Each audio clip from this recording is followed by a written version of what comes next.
Cricket টি-20 বিশ্বকাপে ইতিহাস গড়ল নবাগত ইতালি। নেপালকে 10 উইকেটে হারিয়ে পেল প্রথম জয়ের দেখা। ওমানের বিপক্ষে রানের পাহাড় গড়ে 105 রানের রেকর্ড জয় শ্রীলঙ্কার।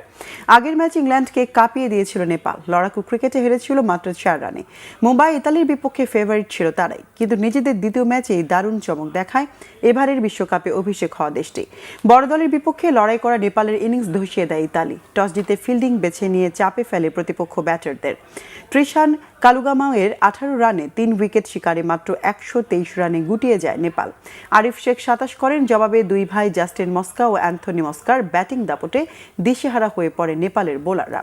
জাস্টিন 60 ও অ্যান্থনি অপরাজিত থাকেন 62-তে। দুজনের অবিচ্ছিন্ন 124 রানের উদ্বোধনী জুটিতে কোনো উইকেট না হারিয়ে টি-20 বিশ্বকাপে প্রথম ঐতিহাসিক জয় তুলে নেয় ইতালি। পাল্লেকেলেতে প্রথমে ব্যাট করে 5 উইকেটে 225 রানের সংগ্রহ দাঁড় করায় শ্রীলঙ্কা। রত্নায়েক 60, দাসুন নাসাকা 50 ও কুশল মেন্ডিস 61 রান করেন।